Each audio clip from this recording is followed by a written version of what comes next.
पूर्वी खबर। National adventure foundation के तत्वाधान में आज 8 बच्चों को साइकिल से बनपुर गुरुद्वारे के गलवान घाटी के लिए रवाना किया गया। ये बच्चे पर्यावरण से संबंधित एक संदेश देना चाहते हैं कि लोगों को ज़्यादा से ज़्यादा साइकिल का उपयोग करना चाहिए ताकि पर्यावरण को डीजल पेट्रोल गाड़ी से जो नुकसान हो रहा है उससे छुटकारा मिल सके।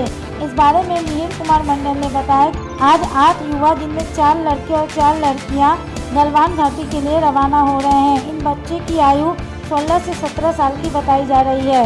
आइए जानते हैं आगे की जानकारी। आज के আপনাদের কি প্রোগ্রাম হলো এবং এটা কবে থেকে বাচ্চারা শুরু করেছে জার্নি এবং এটা পৌঁছাতে কতদিন সময় লাগবে এবং কোথার উদ্দেশ্যে রওনা? এটা আমরা আজ শুরু করলাম বানপুর গুরুদ্বারা থেকে। ওখানে থেকে আমাদের শুরু করলো, ওখানে আমাদের বাচ্চার জন্য গুরুদ্বারা পুজো করেছে এবং গুরুদ্বারা আমাদেরকে প্রচণ্ডভাবে সাপোর্ট করেছে। এখান থেকে গলওয়ান ঘাটি যত জায়গায় গুরুদ্বারা আছে তাদের ওখানে থাকা খাওয়া এবং রেস্টের জন্য সব ব্যবস্থা করেছে তারা।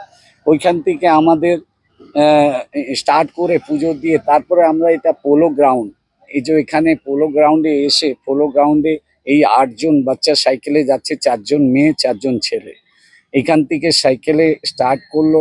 এখানে সব ভিআইপিরা এসেছিলেন, তারা এক এক করে তাদেরকে এখানে ফ্ল্যাগ আপ করে এখান থেকে গলওয়ান ঘাটির জন্য রওনা করলেন সাইকেলে করে। তারা আজ গলওয়ান ঘাটি যাচ্ছে ভায়া দিল্লি হয়ে এবং মানালি সাইড থেকে এরা লাদাখ গলওয়ান ঘাটি যাচ্ছে, ওই দিক থেকে শ্রীনগর হয়ে বেরিয়ে আসবে।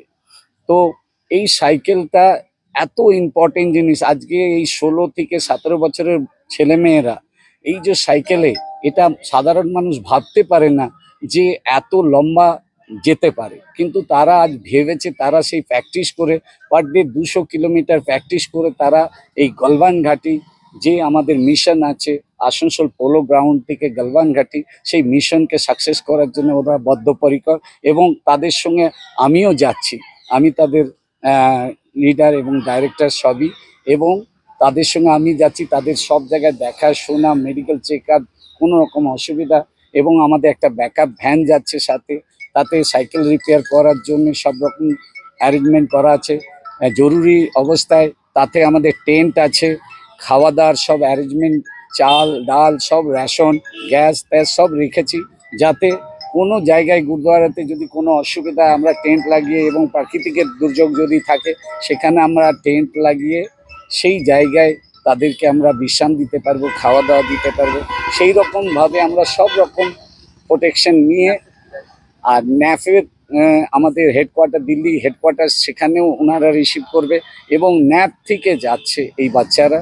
ন্যাপে প্রত্যেক দিন সকালে বিকালে আমরা এই বাচ্চাদেরকে ফিজিক্যাল করাই, যেরকম আপনার football, cricket, kho kho, kabaddi, drawing, volleyball, adventure sports all.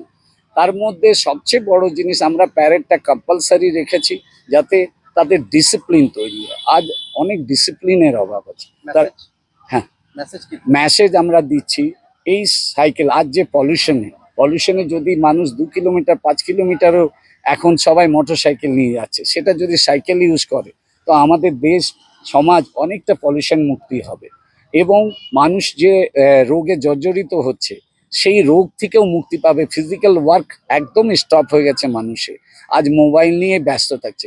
এই সাইকেল এত ইম্পর্টেন্ট মানুষের ফিজিক্যাল, মেন্টালি সব রকমভাবে। এই যে বাচ্চারা এবং দেশকে আমরা মেসেজ দিচ্ছি যাতে সাইকেলে সবাই নিজেকে করুক, সাইকেল প্র্যাকটিস করুক, সাইকেলে করে মুভমেন্ট করুক সব জায়গায়। এবং আজ দেশে যে বন্যার অবস্থা হচ্ছে তাতে সমৃদ্ধি, ভালোবাসা, শান্তি আরও দেশে ফিরে আসুক। আমাদের ভারতবর্ষ অনেক বড় দেশ এবং অনেক বড় বড় কাজ করছে, আরও যেন আমরা চাই ভারত 1 নম্বরে গিয়ে দাঁড়ায়।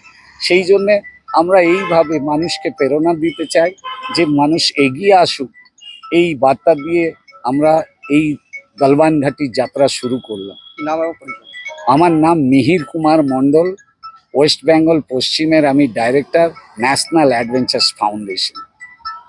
अब तक के लिए बस इतना ही, फिर मिलेंगे अगली खबर में। ऐसी और भी खबरों के लिए बने रहे हमारे साथ, देखते रहे पूर्वी खबर। हमारे चैनल को लाइक, शेयर, सब्सक्राइब करना ना भूलें और बेल आइकन को दबाना ना भूलें और देखते रहें पूर्वी खबर। पूर्वी खबर नजर सब